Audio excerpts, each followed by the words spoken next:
Trompet dari Timur. Dalam perjalanan panjang pembangunan nasional, ada satu entitas yang diam-diam bekerja di akar rumput, menyatu dengan denyut nadi ekonomi lokal. Bank Pembangunan Daerah, BPD.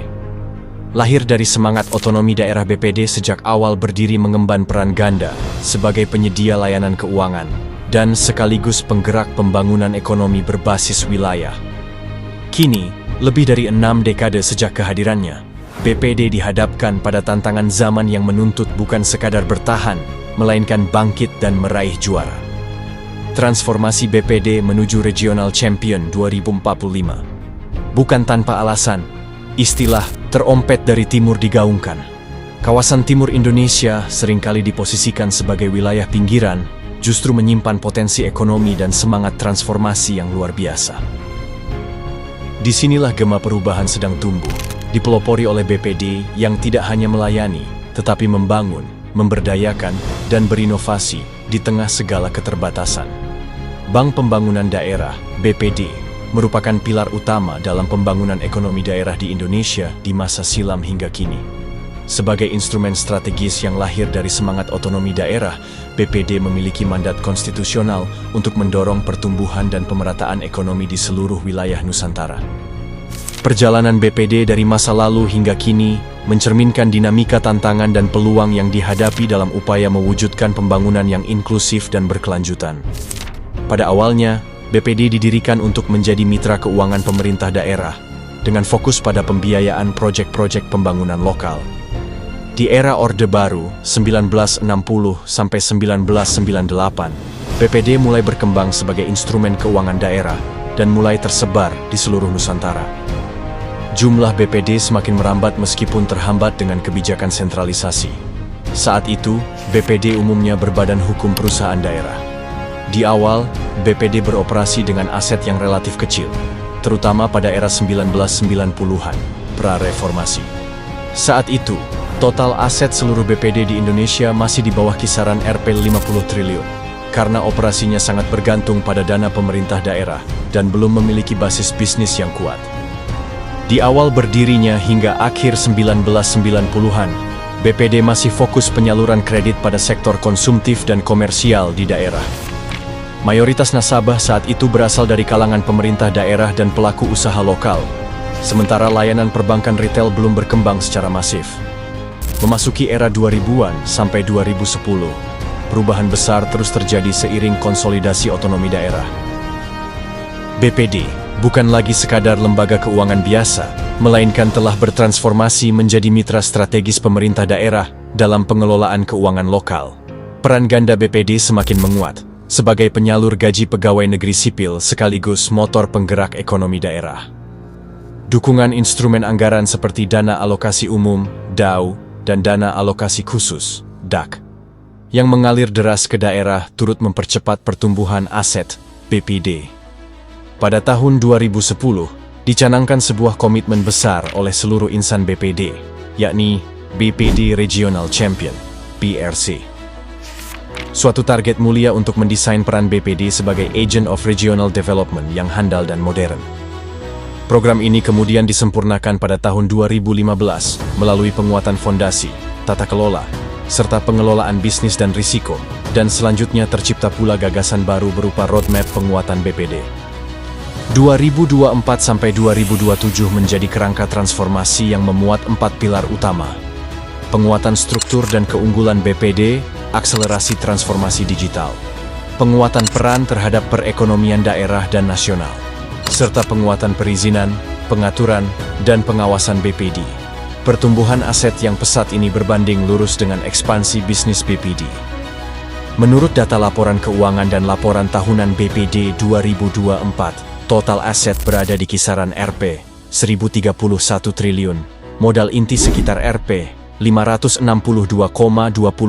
triliun, serta memiliki jaringan 6.234 kantor. Keberhasilan BPD dalam menjangkau segmen ini menunjukkan kemampuannya beradaptasi dengan kebutuhan real masyarakat daerah, sekaligus membuktikan bahwa transformasi kelembagaan ke format perseroan terbatas telah membawa angin segar bagi penguatan peran BPD sebagai Agent of Development di era otonomi daerah. Peran ini menjadi semakin relevan di tengah kebijakan hilirisasi nasional yang menuntut akses pembiayaan inklusif bagi sektor produktif di daerah, di mana BPD memiliki posisi strategis untuk menjadi mitra utama dalam mendorong penciptaan nilai tambah di wilayah asal komoditas dengan mengedepankan local wisdom. Regulasi yang tumpang tindih, tantangan legal BPD di tengah dualisme kewenangan. Di balik upaya transformasi Bank Pembangunan Daerah, BPD, menuju Regional Champion 2045, tersembunyi persoalan mendasar yang terus membelenggu. Tumpang tindih regulasi yang menjepit BPD antara dua rezim hukum yang seringkali tidak selaras. BPD terjebak dalam dualisme kewenangan antara Undang-Undang Keuangan Daerah, PP 54 tahun 2017 tentang BUMD, di satu sisi, dan Undang-Undang Perbankan Nomor 10 tahun 1998, serta Peraturan OJK sebagai otoritas jasa keuangan. Di sisi lain, kondisi ini menciptakan ketidakjelasan status hukum yang fundamental. Apakah BPD lebih merupakan badan usaha milik daerah konvensional atau lembaga keuangan yang tunduk pada aturan perbankan nasional yang disetarakan dengan bank himbara serta bank swasta nasional lainnya dalam pentas persaingan bisnis bank? Pasca Reformasi 1998, perubahan paradigma otonomi daerah melalui Undang-Undang Nomor 22/1999 tentang pemerintah daerah dan Undang-Undang Nomor 25/1999 tentang perimbangan keuangan antara pusat dan daerah yang membuka babak baru bagi Bank Pembangunan Daerah, BPD. Di satu sisi, Undang-Undang Nomor 23/2014 tentang pemerintahan daerah dan PP Nomor 54/2017 tentang BUMD menempatkan BPD di bawah kendali Pemda, sementara Undang-Undang Perbankan dan Peraturan OJK menuntut kepatuhan pada standar perbankan nasional dan mewajibkan BPD memenuhi standar yang ketat seperti CAR, LDR, dan tata kelola perbankan modern setara dengan bank-bank umum lainnya. Permendagri Nomor 37/2018 semakin memperumit posisi BPD dengan mewajibkan format berseroda dan mengatur komposisi Dewan Komisaris. Hal ini bertentangan dengan ketentuan POJK yang mewajibkan komisaris independen, minimal 50% dari jumlah komisaris bank. Dan proses seleksi wajib mendapatkan rekomendasi dari Komite Remunerasi dan Nominasi. Ketidakharmonisan ini menimbulkan ketidakpastian hukum. Ketidakselarasan ini melahirkan berbagai paradoks dalam praktik operasional BPD. Pemda sebagai pemegang saham seringkali menuntut BPD untuk fokus pada misi pembangunan daerah, seperti memberikan kredit kepada UMKM atau membiayai proyek-proyek infrastruktur strategis. Namun di saat yang sama, OJK dengan ketat menuntut BPD untuk face-to-face bertarung dalam kancah bisnis di atas ring persaingan menghadapi bank-bank himbara, yang notabene dari segala sisi berbeda jauh kelasnya dengan BPD, sehingga pertarungan menjadi tidak fair. Demikian pula, proses pengangkatan pengurus bank seringkali lebih dipengaruhi pertimbangan politik, padahal OJK mensyaratkan kompetensi profesional di bidang perbankan. Bahkan aturan penyertaan modal Pemda di BPD kerap berbenturan dengan ketentuan modal minimum bank umum yang ditetapkan OJK. Dampak dari ketidakharmonisan regulasi ini sangat serius bagi perkembangan BPD. Inovasi produk keuangan menjadi lambat karena BPD terkungkung oleh aturan perbankan yang ketat. Padahal sebagai BUMD mereka dituntut untuk bisa merespon kebutuhan pembiayaan daerah yang dinamis. Konflik kepentingan antara Pemda dan OJK pun tak terhindarkan. Ketika Pemda mendorong BPD membiayai proyek strategis daerah yang berisiko tinggi, OJK justru melarang eksposur kredit yang dianggap tidak prudent. Ketidakpastian hukum ini membuat BPD kerap kali terjebak dalam sengketa kewenangan, seperti ketika OJK memberi sanksi atas pelanggaran tata kelola sementara Pemda merasa itu adalah hak prerogatif mereka sebagai pemilik saham. Demikian halnya dengan komposisi jatah program skema KUR yang dibungkus subsidi bunga, yang relatif kecil porsinya kepada BPD dibanding bank himbara, sehingga BPD terpaksa menyalurkan KUR yang sulit bersaing melalui skema internal dengan suku bunga yang tinggi untuk menjaga margin dan mengcover risiko. Untuk membebaskan BPD dari belenggu dualisme regulasi ini, diperlukan langkah-langkah strategis yang komprehensif. Pertama, pemerintah perlu menerbitkan regulasi khusus yang bersifat afirmatif, yang memisahkan BPD dari rezim BUMD umum seperti PDAM atau perusahaan daerah pasar. BPD membutuhkan payung hukum khusus yang mengakui dualitas perannya sebagai BUMD sekaligus lembaga keuangan.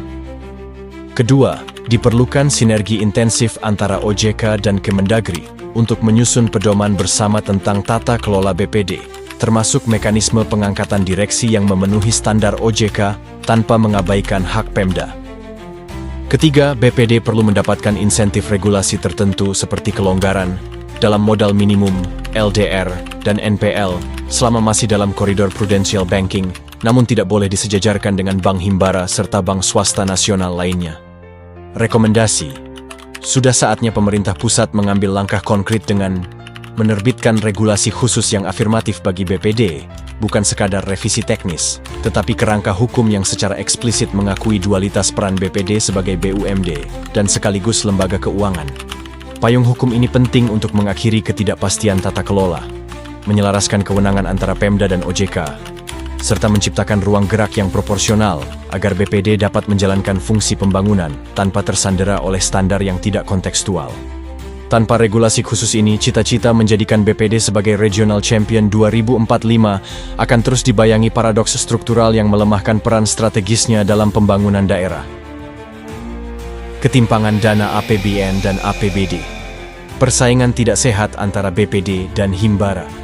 Salah satu tantangan terbesar BPD adalah dominasi Himbara, Bank Mandiri, BRI, BNI, dan BTN dalam mengelola dana pemerintah.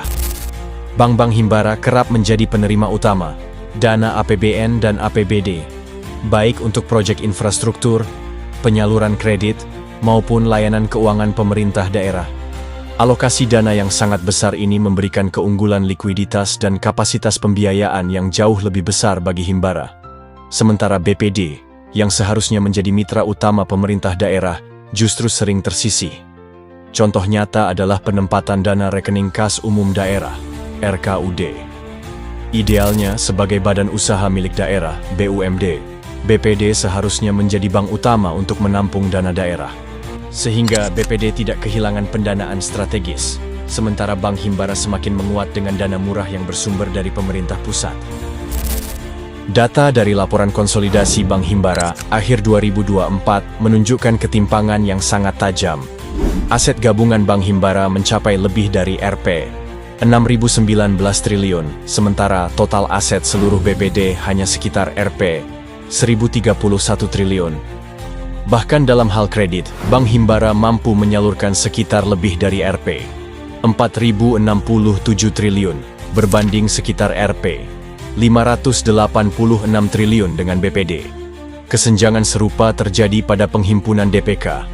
Himbara menguasai lebih dari Rp 4.141 triliun, sementara BPD menghimpun sekitar Rp 562 triliun. Ketimpangan ini bukan hanya angka, ia menjelma menjadi ketimpangan kekuatan, pengaruh, dan daya jangkau di lapangan. Selain persaingan dana, BPD juga menghadapi ketidakadilan dalam menghadapi persaingan usaha. Meskipun BPD dan Himbara tunduk pada aturan yang sama dari Otoritas Jasa Keuangan, OJK, kapasitas modal, jaringan, dan teknologi mereka sangat berbeda. Himbara dengan mudah memenuhi rasio kecukupan modal, KAR, dan likuiditas, LDR, karena besarnya dana APBN dan APBD yang mereka kelola, sementara BPD dengan keterbatasan modal harus berjuang lebih keras untuk memenuhi standar yang sama.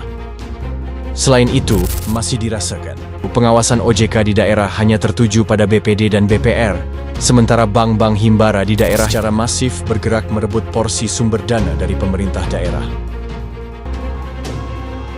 Rekomendasi: untuk mengatasi kondisi yang tidak setara ini, dibutuhkan sinergi kelembagaan yang kuat dan komitmen politik yang konsisten antara pemerintah pusat, pemerintah daerah, OJK, dan kementerian terkait.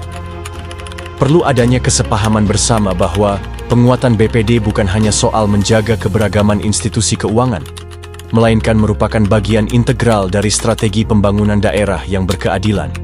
Pemda harus diberi insentif dan kepastian hukum untuk lebih mengutamakan BPD sebagai mitra strategis, sementara OJK perlu menyesuaikan pendekatan pengawasannya agar lebih kontekstual terhadap kondisi BPD.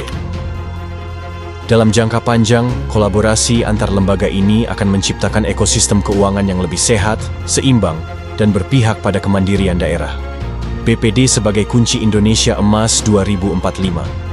Di tengah gencarnya wacana Indonesia Emas 2045, ada satu pilar yang sering luput dari perhatian, padahal ia menjadi penentu utama keberhasilan visi besar ini, yakni peranan Bank Pembangunan Daerah, BPD.